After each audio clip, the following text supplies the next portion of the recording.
went up to the attic at 8:30. "Hey, Dipper," she said, "Wendy won't be in today. Dentist's appointment or something. She called just now, so you can go look for your spiders anytime." "Shoot," Dipper muttered, closing the journal he had been reading. "Okay. I'll be out east, along the river bank south of the lake, if she comes in and wants to call me. I'll be sure to tell her." Dipper put on his backpack and clattered down the stairs. Followed. She watched him get on his bike and ride off. Now if only he didn't meet Wendy on her way in, but then Wendy was coming from the other direction, and if Dipper got to the turn just a half-mile away before she did, they'd miss each other. And from what Mabel had told her, Wendy was pretty casual about coming in on time. Hurried back to the gift shop and left a post-it note on the cash register, printed sloppily, "Wendy, Mabel needs some help up in the attic." "Thanks, Dipper." That done, went first to Mabel's bedroom, where she dug out a few bandanas from one of the bureau drawers. Then she hurried upstairs, opened the closet, and unrolled the carpet. She retrieved the handcuffs that Stanley Pines had brought home the previous summer after a run-in with a couple of federal agents. Dipper had claimed them and had hung them up in the attic as a decoration. At a minute before 9, went out onto the landing and successfully handcuffed herself, hands behind her back. She heard a car pulling into the parking lot, had to be Wendy. Shuffled her feet over the carpet, building up an electrostatic charge, and then lay down in the center. A minute later she heard Wendy's voice downstairs, "Mabel? You up there, dude?" "Yeah," called. "Help, please." Wendy's boots clomped up the stair, and the redhead came into sight. "What are you doing laying there?" "Dipper handcuffed me. He didn't want me to go with him to the river." "Get me up, Wendy." "Sure." But as Wendy bent down and touched her, zap. Was ready for it, and a second later, in Wendy's body, she jumped up. Now in Mabel's body, was blinking in confusion. Before she could yell, had gagged her with 2 of the bandanas. "I'm sorry about this, but I've just got to find out something from Dipper. I'm gonna put you in this closet, but I promise I'll be back just as soon as I can," was growling, obviously mad, and quickly rolled up the rug, then stashed it. She tied ankles together and picked her up. "Wow, Wendy is really strong," she thought, and tucked her comfortably in the closet, next to the rolled-up carpet. Then downstairs. Wendy's car was parked outside, but doubted that she could drive it. However, Seuss was unlocking the museum. She said, "Seuss, man, I just got a call from Dipper. He's captured something out in the woods and wants Mabel and me to go help him. Okay if I take some time off?" Sure, Wendy," Seuss said. "Tuesdays are slow anyways. Melody can cover for you until you dudes get back." "Okay if I take the golf cart? We'll probably have to go off-road." "Sure." Keys are hanging behind the counter. She had to search for them, but finally she spotted them. She also crumpled and pocketed the note.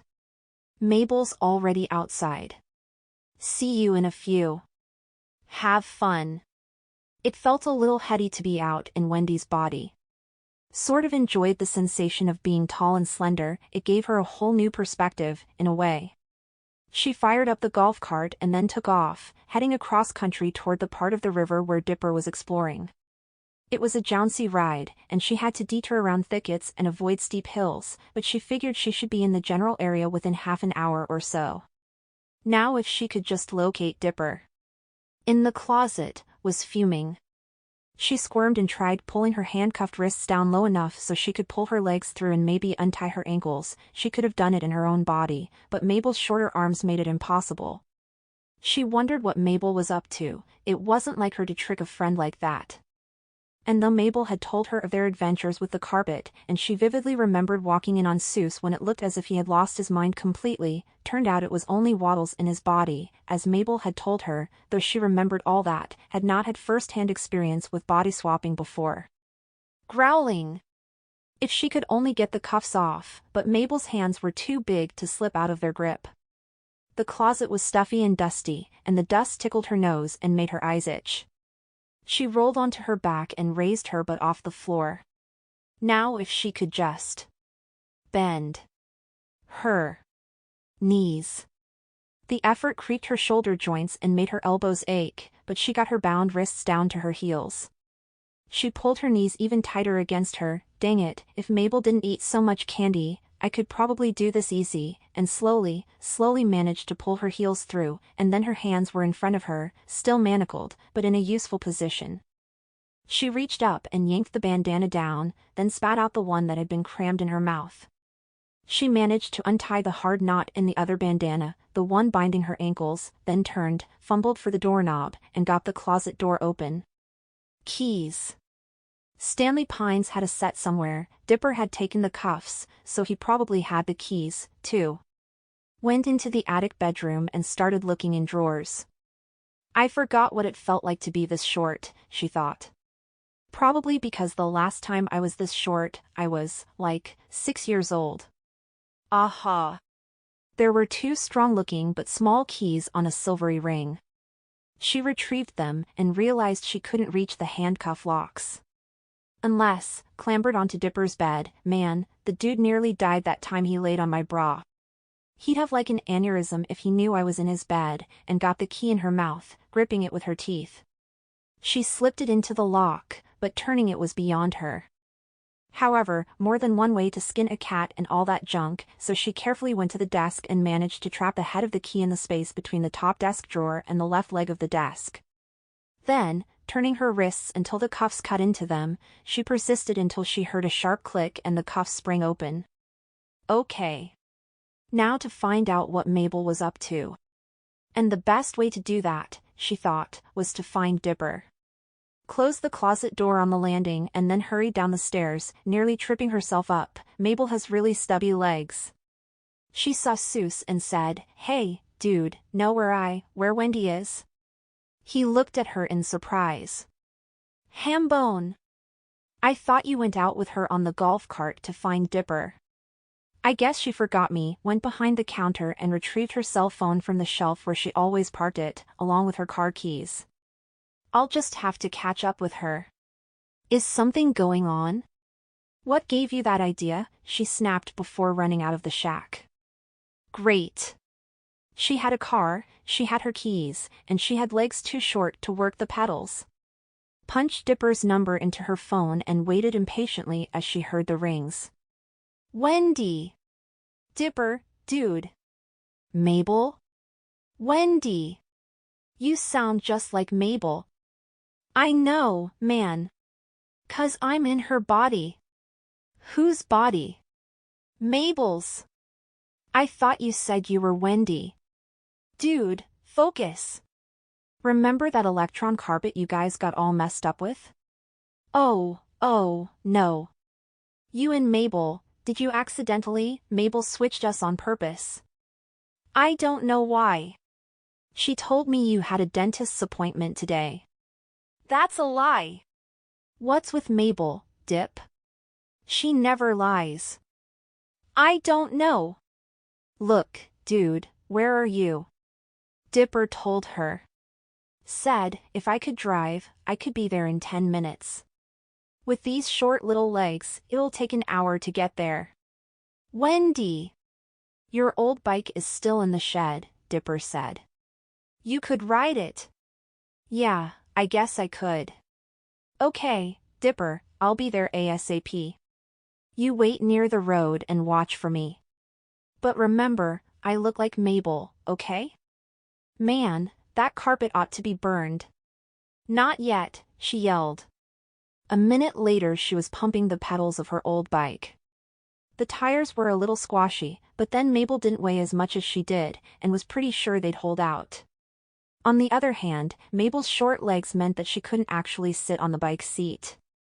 This was going to be an uncomfortable trip. Father said, I really ought to go over to the mystery shack because, a focus group.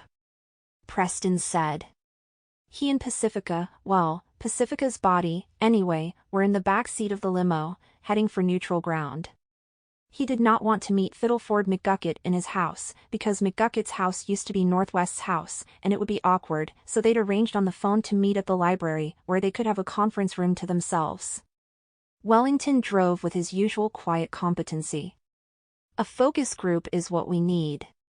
I'll put my secretary to work immediately to round up a group of typical long-haul truck drivers, you know, moronic mouth breathers. We'll get a professional artist to do concept images of a few dozen sample flaps and see which ones they like. Pacifica, this is a great idea. But I really don't need to be there, you know, said. She hoped that Pacifica wouldn't get too antsy in the shack. They'd planned to meet around noon, and it was already 9:30. They had already passed the Gravity Falls town limit sign when Wellington suddenly jammed on the brakes. Wellington! Preston Northwest said sternly. Be careful, man. Wellington's calm voice sounded as casual as it had when he was serving dinner. Sorry, sir, the young lady on the bicycle shot right across the road. Hey!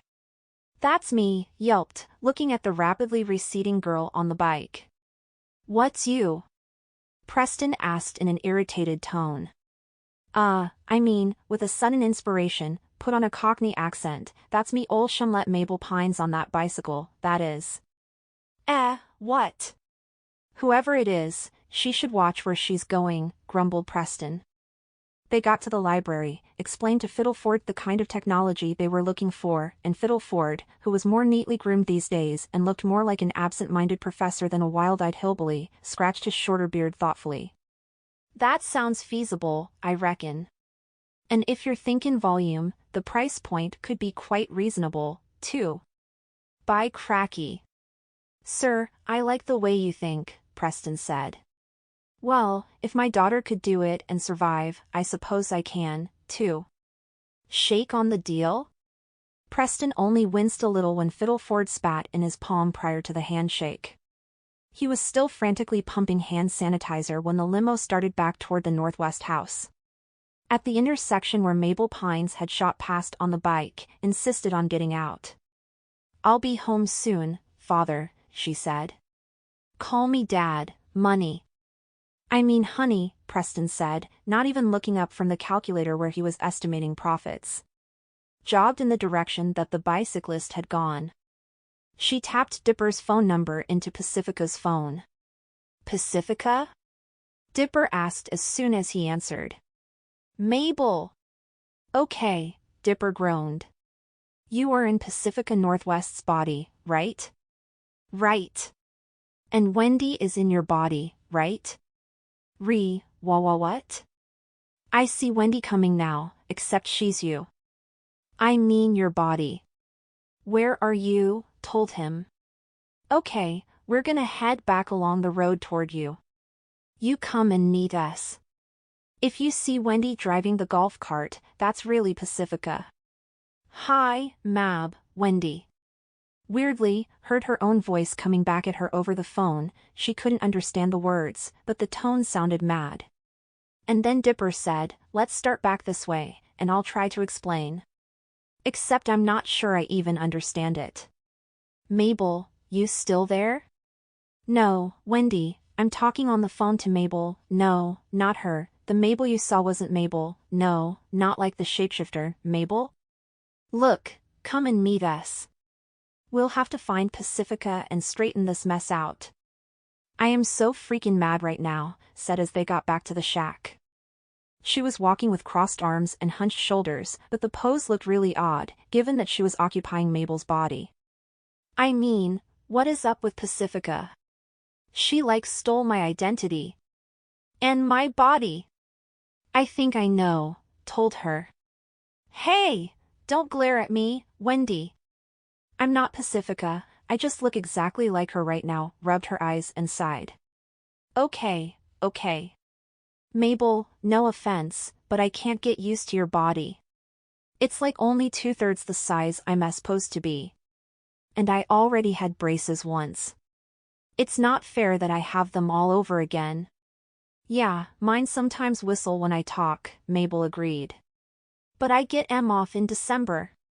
Lot of good that does me right now. Dipper said, please, ladies. come on, let's go talk this out, muttered an apology. They went in the side entrance. Abuelita was probably having her pre-lunch nap, and Seuss and Melody were pottering around the museum, tidying and sprucing up, chatting happily as they did, and they barely noticed the three as they headed upstairs. They gathered in the attic bedroom, all of them sitting on the floor. Okay, Dipper said. First, Mabel was going to explain what she thinks is going on. Well, it sounds kinda mean, said, but I think Pacifica is jealous of Wendy 'cause you like her so much. And maybe Pacifica is trying to break you guys up. Oh, great, Dipper moaned. Said, oh, come on. There's nothing to break up. I mean, Dipper and I like each other, and we've agreed to keep our options open and all, but we're not like dating or anything. We are hanging out together, though, Dipper added. He sounded so hurt and hopeful that leaned over and kissed his cheek. Yeah, dude, that's exactly right. We're hanging out. Dipper had turned a vivid shade of red. Wendy, as long as you're in Mabel's body, don't do that, okay? Yeah, said, shivering. It kinda creeps me out, too. Sorry, guys, said. You know, last year I was wishing I could somehow go back and be like 12 again, but to tell you the truth, it kinda sucks when you're 16 and you get zapped back to 13 again. It's not you, Mabel, it's me. I know, said. If I got put back into a 10-year-old's body, I can imagine how strange that would feel. Gideon's, what, 11? Dipper asked with a grin. Why don't we invite him over and, evil, bopped him hard with a pillow. He swatted it aside and said, so the first thing we have to do is find Pacifica. I mean find Wendy. Find Pacifica in Wendy's body. You know what I mean. And then, what? Well, said, I think part of her problem is that she's not very happy at home, and that's 'cause her family, mainly her dad, isn't happy either. But I've tried to fix things up a little. She explained her ideas for transforming Northwest mud flaps into something more earth-friendly and exciting. Huh, said. You know, if that works, you might suggest that Mr. Northwest makes, like, car mats the same way. Be neat to have a car mat that could give you Wi-Fi access. Good idea, told her. What were you getting at? An exasperated Dipper asked Mabel. Oh, right. Well, see, I think if Pacifica is happier at home, she'll be a lot easier to get along with. Right now her mom's kinda on her side, but both of them get intimidated by her dad. Her dad's real stressed 'cause he lost so much money, yeah, by investing in evil bonds, objected. But, said, if he feels like he's getting his money back because Pacifica advised him, he's bound to feel better about her, right? And then he'll maybe treat her better? Maybe, agreed. Provident I don't break both her legs when I get the chance. Nobody does this to a corduroy. Mabel squirmed a little. Before we start planning strategy and all, could I please have my body back? That'd make me Pacifica, said. I'm sorry, but no way. I mean, right now I am so pissed at her, excuse the language, Dipper. It's okay, he said. She kinda has a history of getting people that way. Well, I'm tired of being Pacifica too. How about this? Asked. We all get on the carpet. I get my body back, and Wendy gets Pacifica's, but she doesn't have to keep it. Wendy, you and Dipper can trade. Hey, then I'd be Dipper, said. It was hard to judge whether she sounded offended or amused. Yeah, and I'd be Pacifica. Dipper groaned. I'd get the worst of it. Wouldn't I? Hey, come on, it's not really that big of a deal. Last year I was Dipper for hours, told Wendy. It's not so bad. A little awkward and sweaty, maybe. Yeah, and I was Mabel, Dipper said. That wasn't exactly a picnic, either. You remember that time in the weirdness bubble when you and I had birds' heads, Wendy? Kinda, she said. That was right before I got hurt, and it's sort of blurry. I sorta remember wanting to build a nest and eat worms. Yes. It was horrible. Well, being Mabel was worse. Hey, objected. You take that back, or I'll tickle you. No, he yelled. No tickling. Not when you're in Pacifica's body. I couldn't take that. Mabel, seriously, you keep your hands off me. Come on, told him. If you've already been Mabel for a while, you can get used to Pacifica. And, dude, just think, if I walk around in your body for a while, I'll understand you better and all. That's what he's afraid of, said with a wicked chuckle. Hi yo! I am not. Dipper objected hotly. It's just, well, it's so personal, you know? Come on, Dip, said. It'd be a solid, dude. I'd owe you big. Dipper sighed. Oh, okay. See, I knew you two would gang up on me, I just didn't know how. Well, I'm not crazy about the idea. Let's do it quick, before I change my mind. They hauled the carpet from the closet into the attic room and unrolled it. Asked, now I'm not sure of what happened to begin with, so how do we do this? Okay, Dipper said. This is an electron carpet. It builds up a powerful static charge that somehow forces the mind switch. We walk in a circle, counterclockwise, shuffling our feet. Let's see, first Mabel and I will touch, and she'll be Dipper and I'll be Pacifica. Then another time around the circle and the two of you touch. Then she'll be herself again, but you'll be me. It's probably a little better than being Waddles, assured Wendy. It's a lot better, Dipper told her.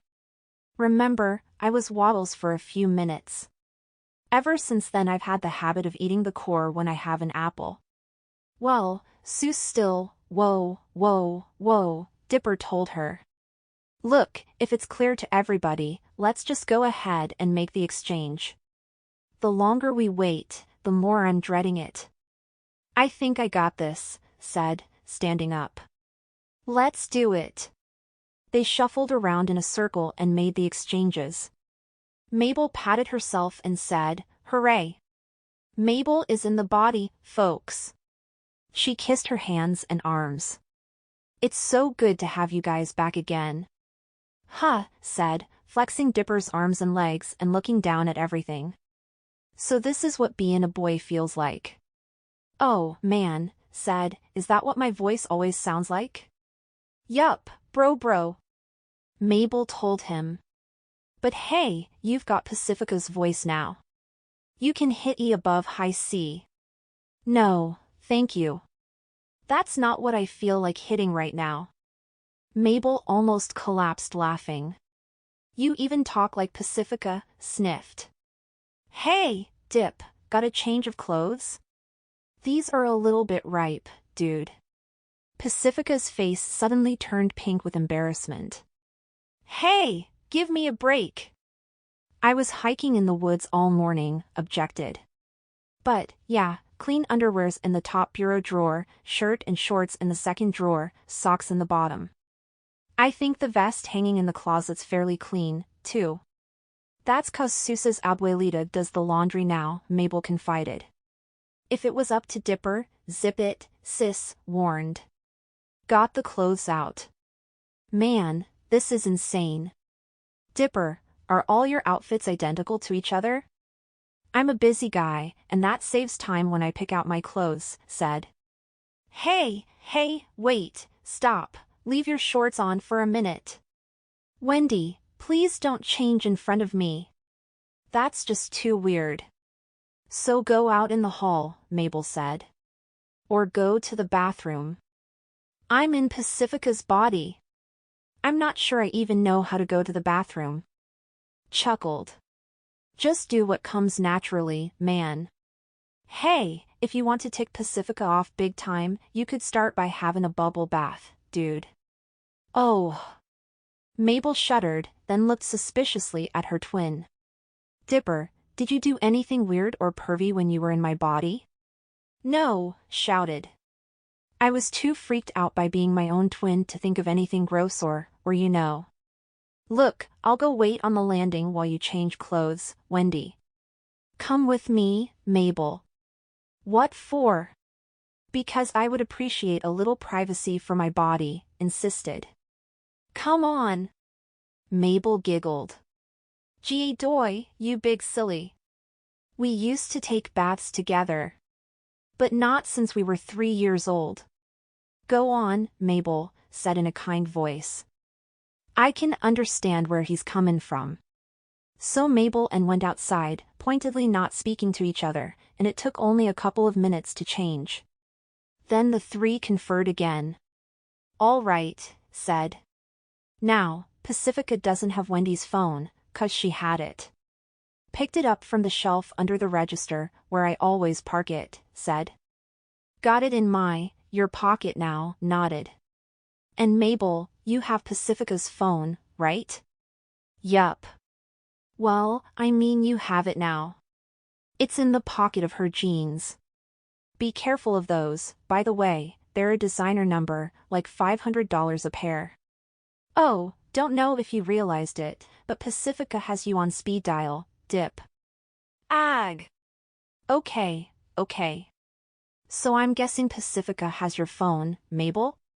Mabel frowned. Well, we swapped phones, but I don't know if she picked up mine again after she traded bodies with Wendy. I don't know, either, said. I didn't see anything she did. She left me handcuffed in the flippin' closet, said, let's think it out. Wendy, you found your phone, so she didn't take that one. Let's assume that she's got Mabel's. Okay, here's what we do, Wendy, you call the number. If Pacifica answers, remember you're me.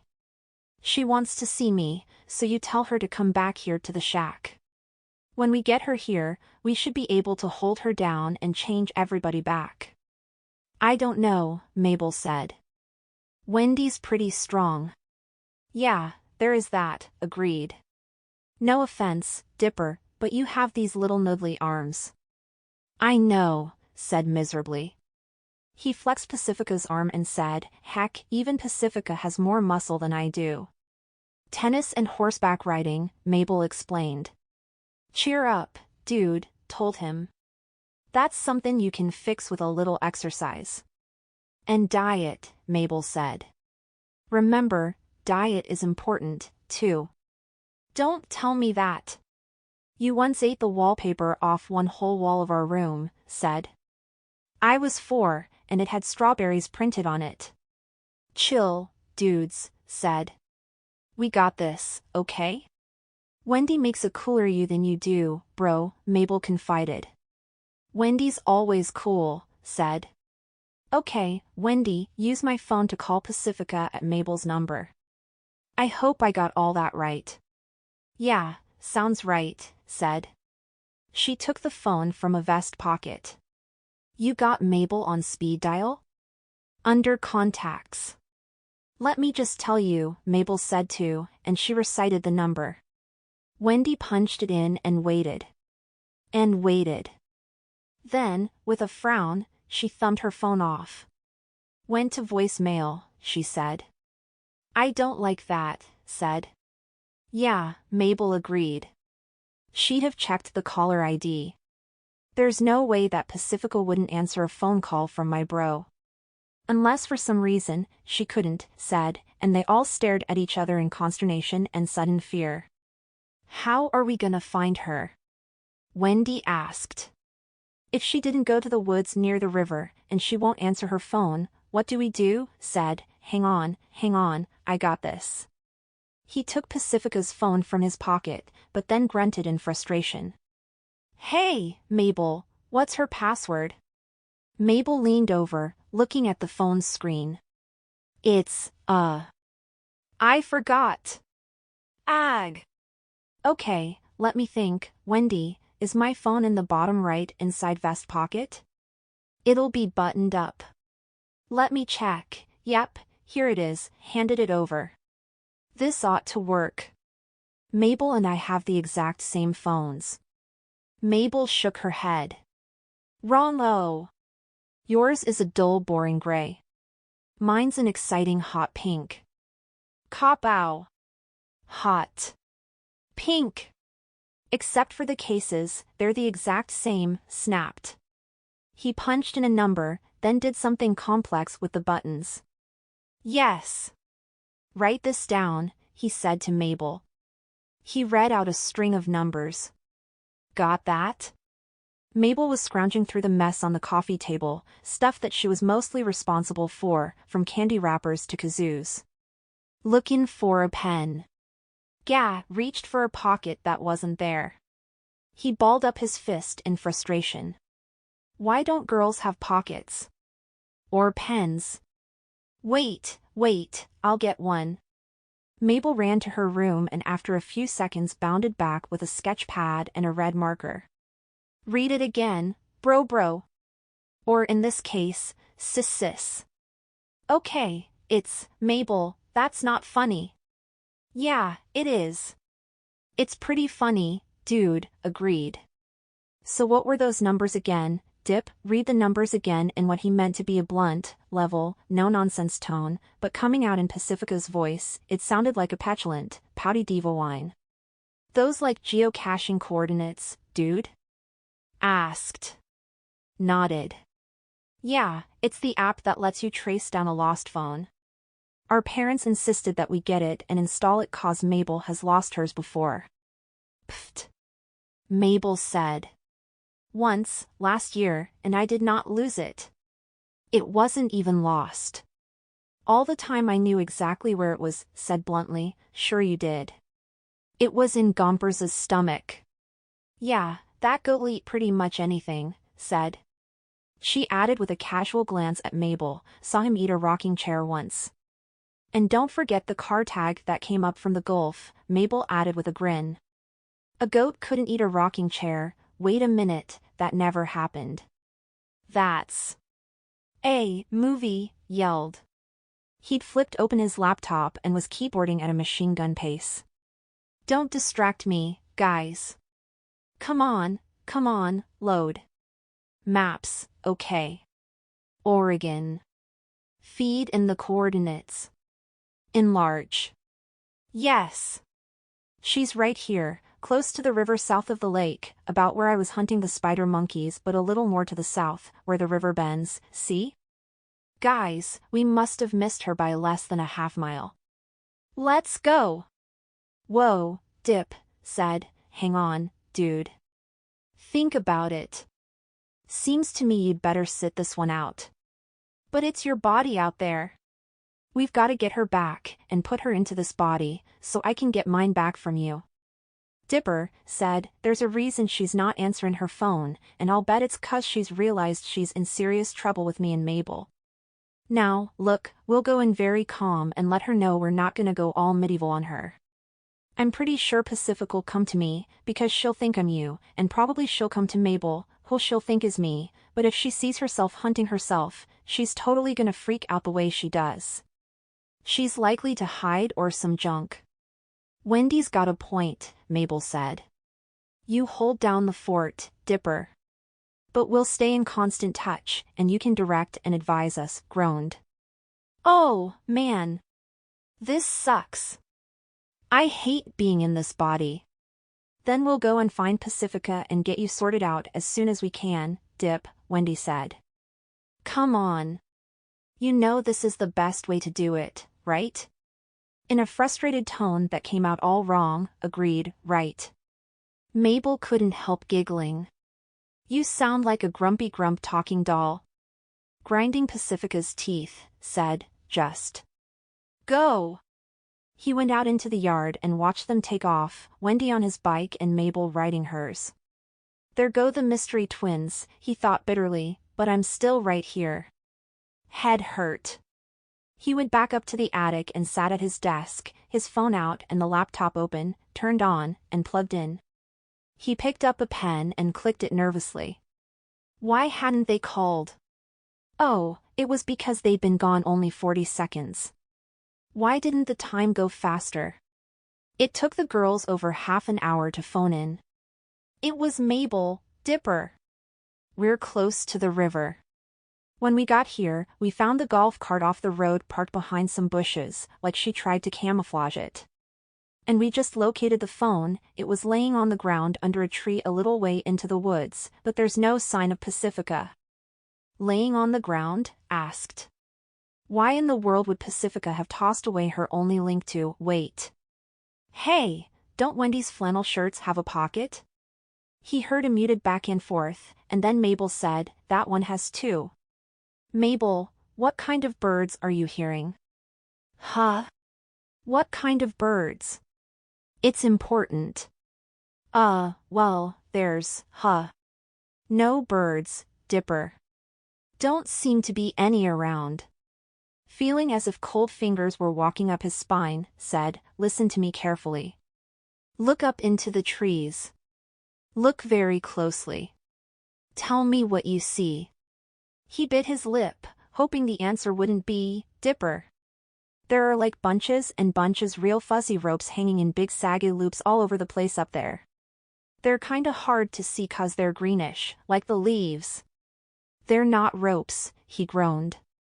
Webs. Oh, my gosh. Wait a sec, Dip.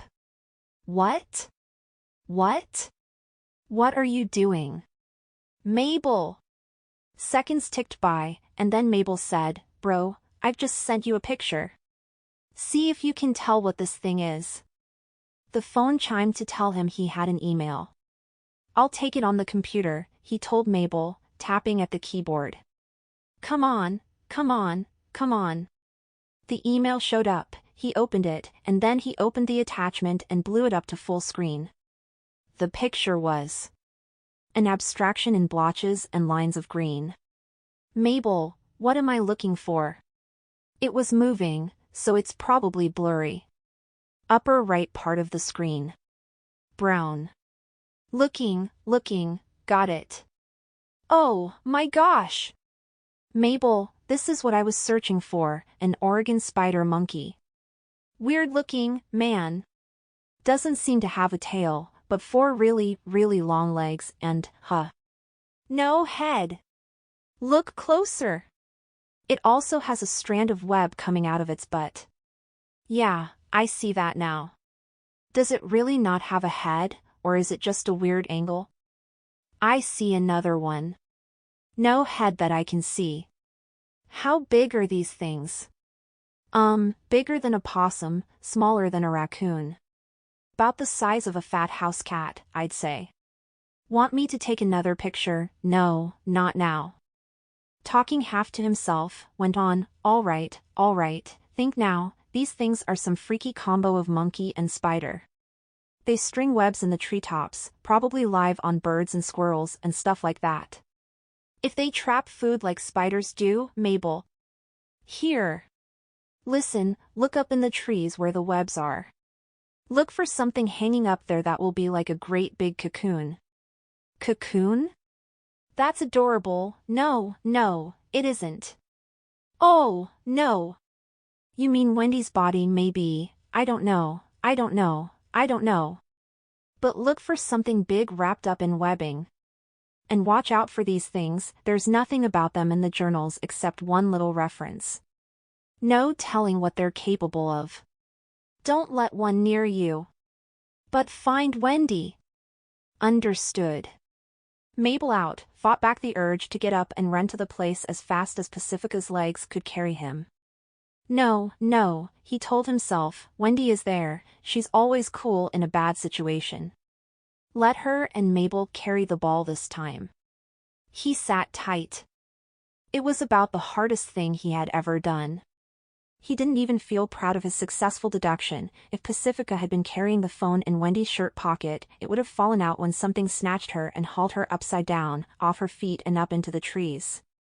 That was the logical explanation for the phone's being on the ground. He'd been right. Although at the moment would have given his right arm to have been wrong. And speaking of the moment, at that exact same time but a continent away, two brothers were taking off in an airliner bound for Oregon. Here is what had happened to them just the day before. Stanford Pines stooped in the thin gray rain to lay the bundle of wrapped flowers on the grave. He straightened and cleared his throat. Mom, Dad, he murmured. Figures it'd be a lousy day like this, Stanley said, trying without complete success to hold the umbrella over his brother. Here we are with wet feet in grass up to our ankles. It feels miserable. So are you happy, Dad? Show respect, Stanley, Stanford told him. Yeah, well, that's more than he ever showed me. The two brothers stood side by side in the rain, heads bowed, each one with his own memories. Stanford sighed and then said softly, Well, Mom and Dad, both of your sons came to see you at last. Sorry it's so late. Late's right, Stanley said. We waited till we both look like Dad. It ain't pretty, let me tell ya. With a little smile, Stanford said, Yes, it's true. We're not the boys we used to be, but you know, after all these years we finally found each other. And we also found our great-nephew and great-niece. And I hope you'd like to know that we're at peace with where our lives have taken us. That's more than I could have hoped for even a year ago, when I was lost in a very strange place farther away from here than you could even imagine. He put a six-fingered hand on Stanley's shoulder and squeezed as though comforting his twin. But thanks to my brother, I found my way back home. Dad, believe me, you were so wrong about Stanley. He's not a screw-up at all. He's the bravest man I ever met. Ah, he won't believe ya, Stanley said, sniffling a little. Here, let me put in a word or three. Listen, Dad, you told me not to come back before I'd made a fortune, remember? Guess what? I did make a fortune. And I spent it all to bring Stanford back. You probably think that was dumb of me, but let me tell ya, I'd do it again. 'Cause what you never understood, Dad, is that money isn't what matters most in life. Family is. I wish you'd learned that years and years ago. You got the message now? Family! He fished a handkerchief from his raincoat pocket and blew his nose with a honk like a foghorn. Mom, I always loved ya. You know that. I just wish that when Pop was blowin' his top you would have calmed him down now and then. But that's okay. Water under the bridge, and I know you loved him and us, as much as you could. I hope you and him are at peace now. I wonder if Dad ever forgave us, Stanford murmured. Stanley shoved his handkerchief back into place and tightened his grip on the umbrella as a breeze sprang up, dashing some rain into their faces and dimming his spectacles. Don't matter, Ford, if we forgive him. Stanley, sometimes you surprise me. Well, I may be a con artist and a master of deception, but I'll tell you one thing. In all those years when I was running the shack, I learned a hell of a lot about human nature. And you know what? Only about 90% of human nature is bad. The other 10%, that's what makes life worth living. Before we go back home I'm going to arrange to have the grass trimmed and this place neatened up. We'll have to bring the kids here sometime to visit the folks. Show them around and tell them about the old days. You know, I was surprised the old pawn shop looks almost the same as it did. Yeah. Too bad there's a bookie shop up where our apartment used to be. Though I dunno, maybe Dad woulda liked that. Well, Stanford said, hunching his shoulders against another drift of rain, we've seen our old haunts, except for the ones they've torn down, and we've visited our cousins, except for the ones in jail. Ready to go home now? Almost, Stanley told him. Just one place left that I'd love to visit. What? I thought we'd seen everything we came for. Well, except for Atlantic City. You still good at calculating odds, Ford? Despite the forlorn surroundings and dismal weather, Stanford Pines laughed. As good as you are at controlling the fall of dice, Stanley. Let's go make Dad proud of us, Stanley said with a broad grin. Let's go make some money. Sounds fine to me. Goodbye for now, Mom and Dad. We'll bring the kids to see you before the end of summer. Yeah. Dad, you had lots of bad points, but you toughened me up, so thank you for that. Mom, me and Ford will always love you. So long for now. The two men walked side by side, threading their way through the tombstones to their rented car. Stanford climbed into the passenger seat, and after closing the umbrella, Stanley slipped behind the wheel, took out his handkerchief again, found a dry corner, and polished the rain off his specs. He held them up, saw they were clean, donned them again, and said, "Course, Ford, technically I'm not even supposed to be in the state, let alone in a casino. But after all these years, they probably won't recognize me. So there's a little bit of a risk, and there's a definite but small chance we may both wind up behind bars. So what do you say, Poindexter? Play it safe and drive to the airport, or Atlantic City?" Stanford leaned back in the seat. In a cool, cheerful voice he replied, "Stanley, I say roll the dice." Stanley gave a bark of laughter. "Now you're talkin' my language." He started the engine and the car rumbled out of the cemetery and made the turn. The roses on their parents' grave twitched and drooped a little as the rain became heavier. Steadily, big drops fell from them and splashed onto the turf of the grave. It was almost as if, silently, they wept.